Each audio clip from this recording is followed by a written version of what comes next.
Good morning. Good morning. Today we're going to look at the third letter of John. And again, this is a real short letter. It seems to be written to an individual named Gaius, G-A-I-U-S, who is an influential member of the church that it's written to.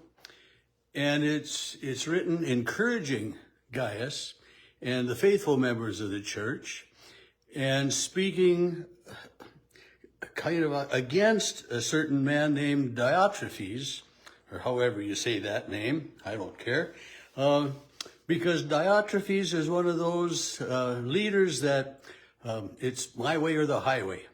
He's one of those guys that if you displease him, he's going to do anything and everything he can to kick you out of the church or to refuse you even entry to the church. You can't come to worship here because, whatever. And so it's a letter encouraging this church, and especially this man Gaius, and speaking, and it commends a person named Demetrius toward the end because he is a faithful member. But it's a reminder to us that in our churches, as much as we would think that we work together, that we get along like family, there are disputes. There are people that just can't seem to accept other people and authorities and very close-minded and again part of the teaching of this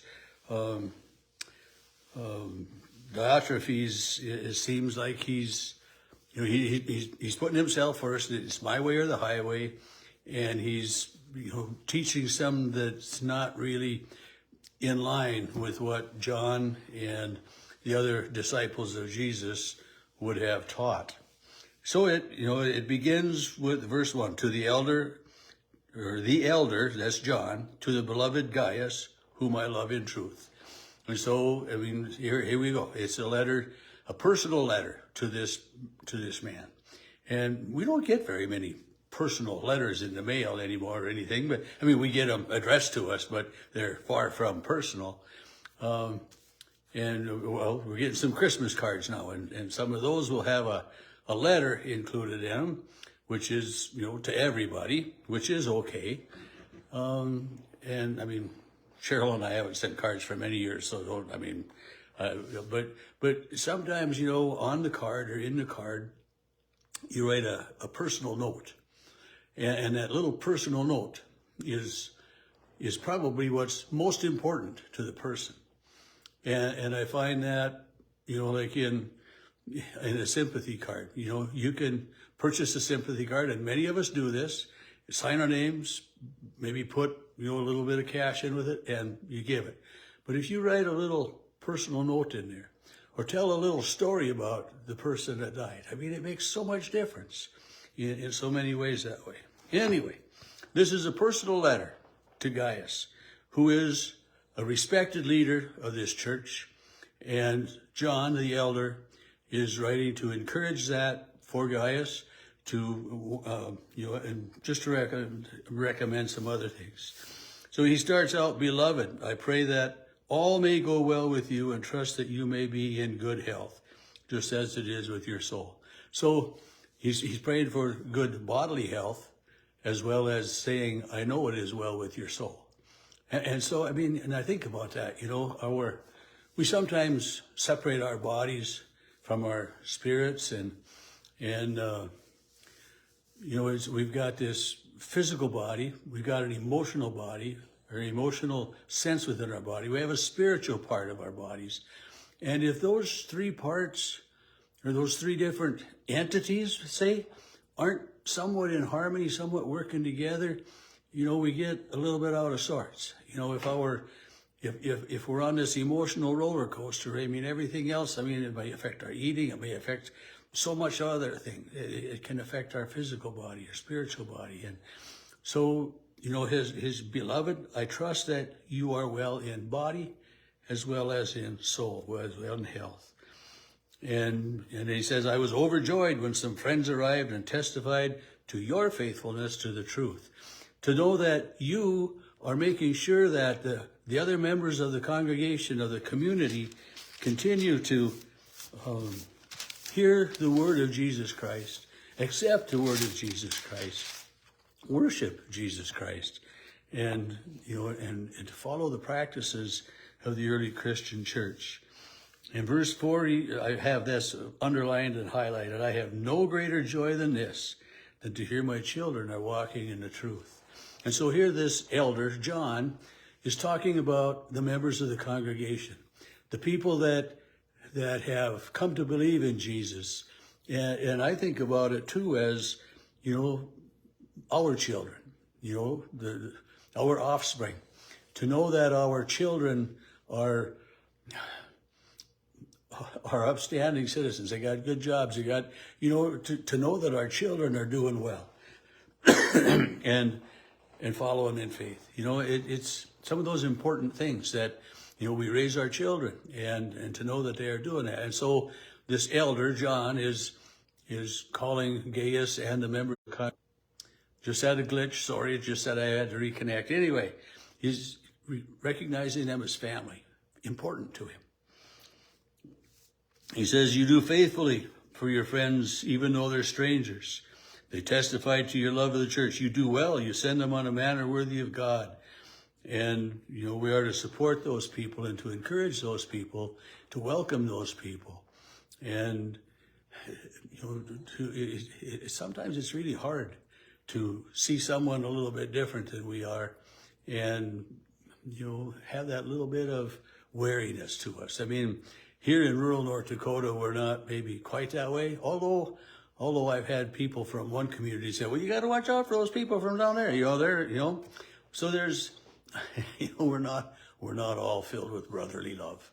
Sad to say, but there is some of that. And it isn't everybody in one community against another, but there are those rivalries. But so John is saying to Gaius that, you and the faithful members of the church are doing well because you're welcoming, you're preaching, you're teaching, you're following the word, and people are commending you for it. I'm hearing good things about you.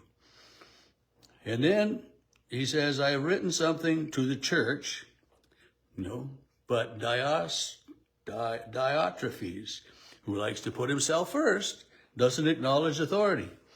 So, here we got this leader, this different leader in the church, who is kind of on the polar opposite end of Gaius. So you got Gaius over here who is doing well, welcoming, encouraging, remaining firm in his conviction of Jesus Christ. And then you got Diotrephes who is teaching or something else and is not welcoming and is saying, you got to do this, whatever. It's my way or the highway, basically. And so the elder, John, who's writing, says, so if I come, I will call attention to what he is doing in spreading false charges against us. And not content with those charges, he refuses to welcome the friends. He refuses to welcome, the other disciples, the other Christians, the other leaders that are coming to preach and to teach and to encourage. He even prevents them who want to do so and expels them from the church. So the people that want to welcome, say, Gaius or John or someone else, this Diotrephes is saying, hey, if you're going to be that way, you're not a part of the church. Come on now, we're all a part. We should all be a part of the church. We should all, welcome others and let them in. So the elder John is upset with this Diotrephes and his high-handed manner and his attitude and his teaching. And it says, when I come, I will speak directly to him, because he doesn't acknowledge our letters. He doesn't, he's not paying attention to anything else. So when I come, if I come, I'm hoping to come. I want to come to talk to you. That's what he ends this with. I have much more to say to you, and I don't really want to just write it. I want to come and talk with you. And, we can send a letter, which we don't do very often. We can send text messages or tweets and Twitters and all of these other things. But, if you really want to communicate with somebody, when I text, but reluctantly. And if somebody texts me back and forth 2 or 3 times, I'll call. I would much rather talk to them than to sit there and fat finger through all those wrong key punches that I do. but, to talk one-on-one, face-to-face, maybe, or one to, to have this group conversation. And that's why we have church councils. That's why we have meetings that we get together and we talk. So John says at the end of this, I want to come and visit with you because I've got a lot to say, to commend you, to warn you, to rebuke Diotrephes, and to do all of those things. Verse 11 is an important verse, I think. Beloved, do not imitate what is evil, but imitate what is good. And such good advice, I think. Don't imitate evil. Don't follow evil. If somebody else is picking on somebody, don't join in. But it's make good decisions in our lives. And sometimes in the world today, the world pushes us the wrong ways. So choose good.